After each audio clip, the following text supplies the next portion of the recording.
接下来呢，我们要来谈的主题是如何利用标准分解式求最大公因数和最小公倍数。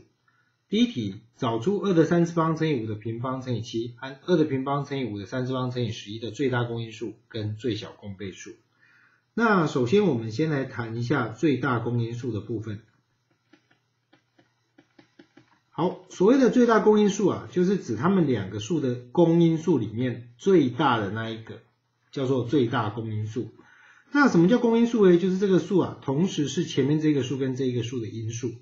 那我们都知道它因数在前面这个数的因数，它只含有质因数2、5、7，它所有的因数都是由质因数2、质因数5跟质因数7拼出来的。一样的道理，后面这一个数它只含有质因数2、5、11，所以它的因数一定只能含有2、5、11。那么如果是它们两个的公因数呢，那就是只能含有2、5了。为什么？因为我一旦含有7，可以是前面的因数，但是不可能是后面的因数。一旦含有11，可以是后面的因数，但是不可能是前面的因数。所以最大公因数在这里，公因数的部分，我们可以了解第一件事，只有质因数哪两个？2跟5。好，所以我们可以知道的第一件事就是它只含有质因数2和5。那因此我就知道它的最大公因数一定是2乘以5的几次方，2的几次方乘以5的几次方。那究竟是几次方呢？我们来看一下这个呢，它含有3个2，所以呢，我要是你的因数，我不能超过3个2。这个呢，含有2个2，所以我如果要是你的因数的话，我不能超过2个2。但是我如果要同时是你们两个的因数的话，那我最多只能2个。因为我一旦到了3个，我就不可能是你的因数了，你最多只有2个嘛。再来我们看质因数5，你有2个5，你有3个5，我如果要是你的因数的话，我不能超过2个。我如果要是你的因数的话，我不能超过3个。那如果我同时要是你们两个的因数那我最多也只能到2个。因此我就找了出来，它最大公因数其实就是2的平方乘以5的平方，这样就找出来。接着呢，我们来谈一下最小公倍数。所谓的最小公倍数指的是公倍数里面最小的那一个。那我们都知道它既然叫做公倍数就是同时是这一个数跟这一个数的倍数。那它要是前面这个数的倍数，那代表它的质因数至少要有2的3次方、5的平方跟一个7，至少要有这一些，全部都要包含进来。一样的道理它要是它的倍数，至少还有2的平方、5的3次方跟11，全部都要包进来。那所以我们就知道它的最小公倍数一定要含有2，一定要含有5，一定要含有7，一定要含有11，全部都要有，才有可能同时是它们两个的倍数。那么2要有几个呢？我要是你的倍数，我的2要有3个；我要是你的倍数，我的2只要有2个。但是我要同时是你们两个的倍数，那我一定要到3个。那5呢？我要是你的倍数，我要有2个；我要是你的倍数，我要有3个。但是我要同时是你们两个的倍数，那我至少要有3个。7我要是你的倍数，只要有1个，那你没有要求，所以我1个就够了。11我要是你的倍数，我也要1个，但是你没有要求，所以我也只要1个就好了。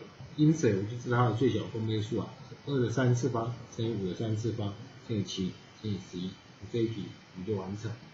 再来我们再多看一道题目来看一下。我们来看第二题要找出2的平方乘以3的3次方乘以5乘以7的平方，按2的3次方乘以3的平方乘以7的3方乘以11的最大公因数，还有最小公倍数。一样我们先来看最大公因数。既然是公因数的话，那就代表我要同时是你跟是你的因数。那你所有的因数都是由2、3、5、7拼出来的，那你所有的因数都是由2、3、7、11拼出来的。那我同时要是你的因数的话，那我就只能用到你们共同都有的质因数。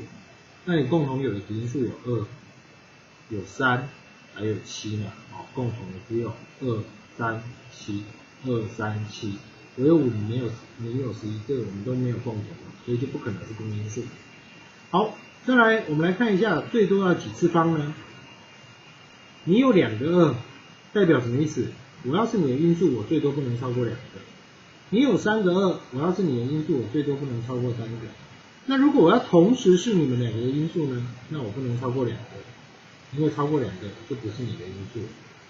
再来，你有3个3，你有2个3，我要是你的因数，我不能超过3个；我要是你的因数，我不能超过2个。那我要同时是你们两个的因数的话，我不能超过2个，因为我一旦超过2个，我就不是你的因数。7呢？你有2个7，你有3个7，我要是你的因数，我不能超过2个；我要是你的因数，我不能超过3个。我要同时是你们两个的因数的话，我不能超过2个，因为我一旦超过2个，我就不是你的因数了。以最大公因数为导数。那么最小公倍数呢？最小公倍数啊，是公倍数里面最小的那一个。那什么叫公倍数呢？就是它含的所有的这个质因数你全部都要有，而且数量不能比它少。那因此我就含有2、3、5、7。一样的道理啊，后面要含有2、3、7、11，所以我就知道我要含有2、3、5、7跟11，这一些质因数我全部都要有。那么以2来讲，我要是你的倍数，我要超过2个；那我要是你的倍数，我要超过3个。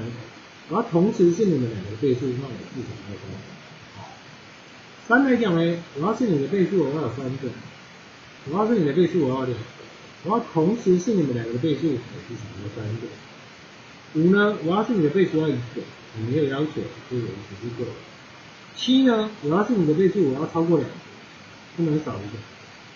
我要是你的倍数，我不能少3个。因此啊，我要是你们两个的倍数，我7至少要有3个。11呢，我要有1个，那你没有要求，只有1个就好。所以最小公倍数就是2的3次方，可以3的3次方，可以7的3次方，可以11，这就是最小公倍数。做完这2题，你应该可以知道公因数跟公倍数的概念。其实如果你清楚的话，可以完全不要有任何的计算过程，直接把答案写出来。